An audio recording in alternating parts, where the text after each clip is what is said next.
بسم اللہ الرحمن الرحیم۔ السلام علیکم۔ تمام تعریف صلی اللہ کے لیے جس کے قبضہ قدرت پوری کائنات ہے، اور کروڑوں درود و سلام خاتم النبیین صلی اللہ علیہ وآلہ وسلم پر۔ رسول اللہ صلی اللہ علیہ وسلم کی تعلیمات، جو انہوں نے تعلیمات صحابہ کرام کو دی تھی، وہ اس تعلیمات نے صحابہ کرام کے دلوں پر اتنا گہرا اثر کر دیا تھا کہ رسول اللہ صلی اللہ علیہ وآلہ وسلم کے جانے کے بعد دہائیاں گزر گئی، ان کے جانے کے بعد بھی ان کی تعلیمات کا اثر صحابہ کرام کے دلوں پر موجود تھا۔ حضرت عمر فاروق رضی اللہ تعالیٰ عنہ خلیفہ امیر المومنین تھے۔ وہ ایک دوسرے شہر گئے ہوئے تھے، وہاں کے لوگوں کا حال احوال پوچھنے کے لیے، ان کے مسائل وغیرہ سننے کے لیے وہ اکثر دوسرے شہروں کا رخ کرتے رہتے تھے، وہاں کی عوام سے ان کی رائے لیتے تھے گورنر کے بارے میں یا اور معاملات کے بارے میں۔ جمعے کا دن تھا، وہاں کی مسجد میں حضرت عمر فاروق رضی اللہ تعالیٰ عنہ نے نماز جمعہ پڑھائی۔ نماز جمعہ پڑھانے کے بعد جب وہ باہر تشریف لائے، ان کے ساتھ گورنر اور باقی وزراء بھی تھے، تو دیکھا تو ایک شخص باہر بوڑھا ہے جو بھیک مانگ رہا ہے۔ یہ پہلے سے چلتا ہوا آ رہا ہے کہ جمعے کے دن لوگ اکٹھے ہو جاتے تھے، جو بھکاری تھے وہ مسجد کے باہر بیٹھ جاتے تھے تاکہ جو لوگ جمعہ کی نماز پڑھ کے نکلے تو وہ کچھ مال عنایت فرمائے۔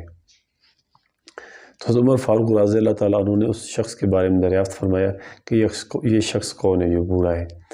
تو وہاں کے گورنر نے عرض کیا کہ اے امیر المومنین، یہ ایک مجوسی ہے، غیر مسلم ہے، جو ابھی بوڑھا ہو گیا، اس کا گھر وغیرہ نہیں ہے، یہ بھیک مانگ کر اپنا گزر سفر کرتا ہے۔ تو حضرت عمر فاروق رضی اللہ تعالیٰ عنہ نے انتہائی پیارا فیصلہ کیا اور انتہائی پیارا جواب دیا۔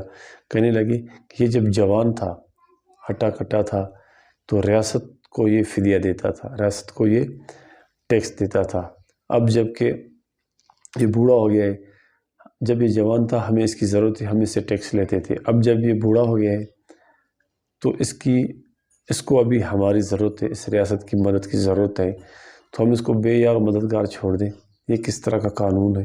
تو حضرت عمر فاروق رضی اللہ تعالیٰ عنہ نے ان کا وظیفہ مقرر کر دیا ایک بوڑھے مجوسی کا، جو تو غیر مسلم تھا، لیکن انصاف، اللہ تعالیٰ کا فرمان اور رسول اللہ صلی اللہ علیہ وسلم کی تعلیمات اور حضرت عمر کا فیصلہ ان کی تعلیمات اور ان کے فرمان کے مطابق ہی تھا کہ چاہے غیر مسلم ہو یا مسلمان ہو، انصاف تمام کے ساتھ برابر کیا جاتا ہے۔ جس طرح ایک بار ایک یہودی اور ایک مسلمان رسول اللہ صلی اللہ علیہ وسلم کے پاس آئے، تو مشہور واقعہ ہے، رسول اللہ صلی اللہ علیہ وسلم کے پاس آئے تو مسلمان اس فیصلے میں ان کا کوئی مسئلہ تھا، اس میں قصوروار ٹھہرایا گیا تھا، تو رسول اللہ صلی اللہ علیہ وسلم نے اس یہودی کے حق میں فیصلہ دے دیا تھا۔ تو وہ شخص وہاں سے اٹھا، پھر کہنے لگا نہیں، ہم عمر سے فیصلہ کروائیں گے۔ اس نے کہا کہ وہ جوشیلا ہے، وہ شاید کفار کے خلاف فیصلہ کر دے، کافر کے خلاف فیصلہ کر دے، میرے حق میں فیصلہ کر دے۔ تو جب حضرت عمر کے پاس پہنچے تو حضرت عمر نے اس کو پہلے یہودی نے کہہ دیا کہ اس شخص نے آپ کے رسول کے جو کا حکم نہیں مانا، آپ کے رسول اللہ نے فیصلہ میرے حق میں کیا ہے، تو اس نے نہیں مانا۔ تو اس نے حضرت عمر نے سے پوچھا ہاں بھائی یہ کیا کہہ رہا ہے؟ اس نے کہا ہاں رسول اللہ صلی اللہ علیہ وسلم نے فیصلہ غلط کیا ہے، تو اس لیے میں آپ کے پاس آیا ہوں، ان کا فیصلہ مجھے منظور نہیں تھا۔ تو حضرت عمر نے تلوار نکالی اور اس کا سلام کر دیا اور کہا کہ اگر رسول اللہ صلی اللہ علیہ وسلم کسی کو فیصلہ منظور نہیں تو اس کے خلاف میرا فیصلہ یہ ہے۔